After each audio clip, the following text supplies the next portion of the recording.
hermanos. Hoy comenzamos con una serie de clases que vamos a tener de intercesión.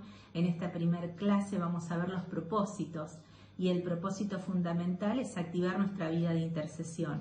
En este momento que estamos pasando la verdad que es un tiempo clave en que estamos viviendo como para tener una intercesión más activa, para que podamos ver de primera mano el obrar del Espíritu Santo, el obrar de Dios. Si bien es un ministerio que no tiene recompensa pública, nuestra recompensa va a ser ver los movimientos de la mano de Dios en primera plana, escuchar la voz de Dios y saber los planes de antemano.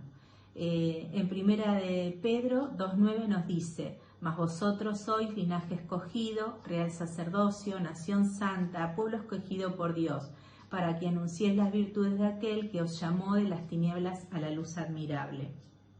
Este es un pasaje muy lindo que tiene un montón de palabras claves, pero hoy vamos a hablar de dos, de linaje escogido y real sacerdocio.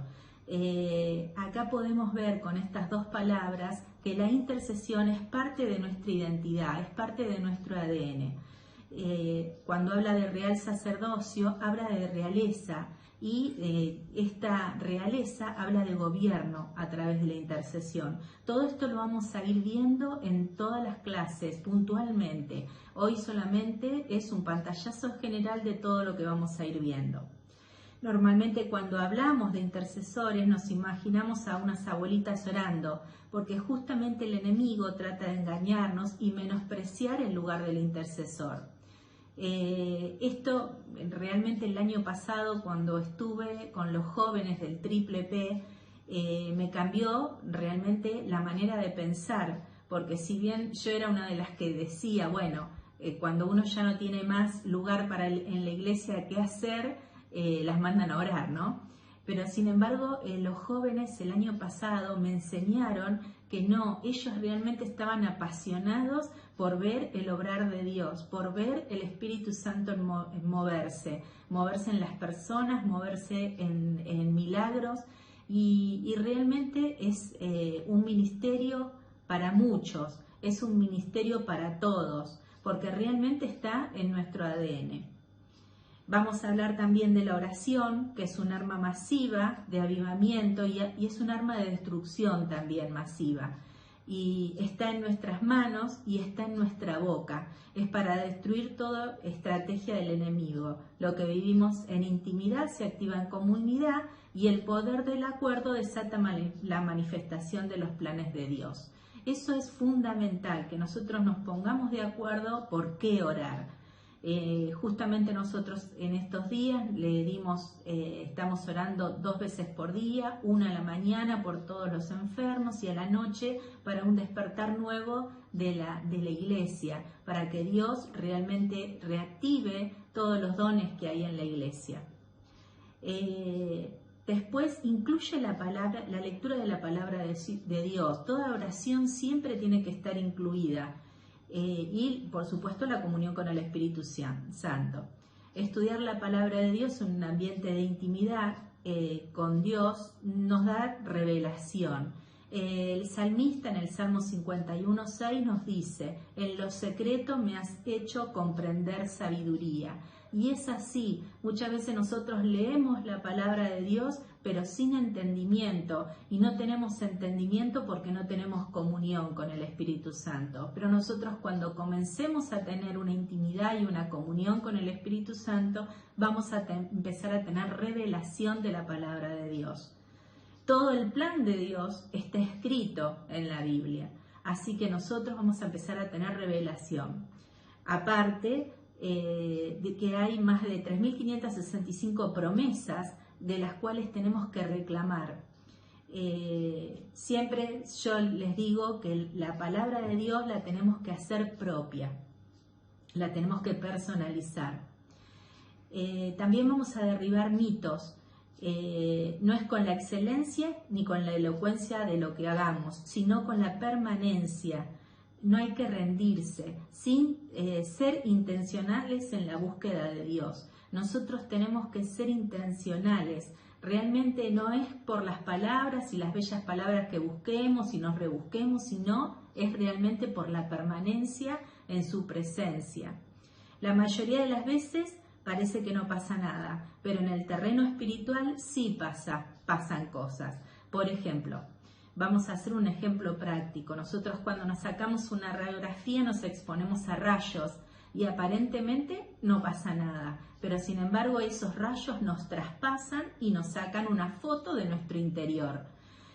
Lo mismo pasa con la exposición a Dios, una exposición al Espíritu Santo nos va a traer buenas consecuencias, porque cuanto más presencia tengamos de Él, vamos a más exposición a Dios, vamos a ser transformados, ¿sí? Y el canal por el cual vamos a adquirir es la fe, ¿no es cierto? En Romanos 8:16 dice: pues su espíritu se une a nuestro espíritu para confirmar que somos hijos de Dios. Cada vez que estemos luchando con la orfandad nos tendríamos que acordar de este texto, y yo siempre les aconsejo que lo personalicemos, que pongamos nuestro nombre, que cada vez que encontremos una promesa o cada vez que encontremos algo nosotros pongamos nuestro nombre, y no solamente nos sirve a nosotros para tomar fuerza, sino que también nos va a servir para aconsejar a otros. En este texto, por ejemplo, si yo lo personalizo, voy a decir: pues mi espíritu se une a mi espíritu para confirmar que soy hija de Dios. Siempre nosotros tenemos que personalizar la palabra porque Dios nos habla en primera persona. Otro de los mitos que vamos a tratar de derribar es que muchas veces nosotros pensamos que, bueno, o nos dijeron, o siempre nos dicen, la oración no tiene que ser solamente peticiones. Sin embargo, Dios tiene que ser nuestro 911. En cada acontecimiento de nuestra vida, Él tiene que estar presente en todos los acontecimientos. Así que realmente Él tiene que ser en donde nosotros nos apoyemos. Pedir todo, dice, nuestra salud, en la economía, en la familia, en las relaciones interpersonales, con nuestras relaciones con nuestras familias, con nuestros jefes, con nuestros líderes, con nuestros pastores, con nuestros iguales, con nuestros hermanos. Siempre tenemos que pedir todo, encomendar todo a Dios cada área de nuestra vida. Así que derribemos ese mito que normalmente no es solamente pedir, es pedir, es adorar, pero es petición también. Otra de las cosas que nosotros tenemos que pedir es por la unción de nuestro ministerio, porque el ministerio de intercesión es un ministerio fundamental y nosotros tenemos que pedir esa unción por la obra que Él nos mandó a hacer, porque realmente Él nos mandó a hacer esta obra, entonces Él nos tiene que ungir. Algo clave, lo que tenemos que hacer es pedir por nuestro ministerio. El ministerio justamente de intercesión, el ministerio que Dios nos dio, es la obra que Él nos mandó a hacer, y es fundamental que Dios nos unja, que realmente tengamos una unción y una gracia especial.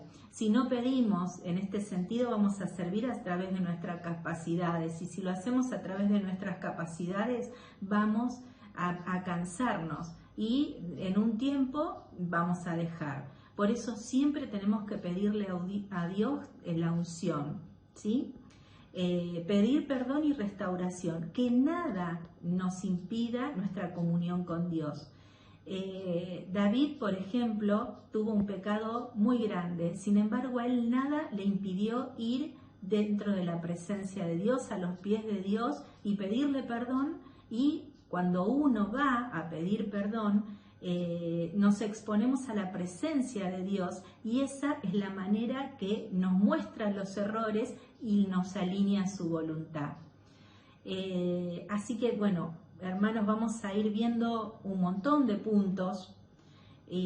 Otro de los puntos es que la oración es un termómetro, Cuanto más oramos, más dependemos. Y cuando menos oramos, menos dependemos. Y nuestra vida se cansa. Necesitamos que Jesús añada unción y nuestra alma descansa y somos renovados. Ayer, justamente cuando estaba hablando con mi hija, estábamos hablando justamente de la canción que ahora tenemos de fondo. Y estábamos mirando en la televisión de Priscila Bueno, como ella, si bien esta canción es una canción vieja, que no la hizo ella, sin embargo, lo que hizo ella fue, en realidad no traducirla, sino darle la interpretación. Ella dice, yo no puedo traducir, porque una cosa es traducir y otra darle la interpretación. Y realmente le dio la interpretación correcta en el momento justo. Habían tenido un problema en la iglesia, habían fallecido 58 personas en un accidente de tránsito y realmente los intercesores estaban orando, pidiéndole a Dios el por qué le estaban pidiendo. Le estaban pidiendo una respuesta, alguna palabra de consolación a esos padres que habían perdido a los hijos, a esos hijos que habían perdido a los padres, a esos hermanos.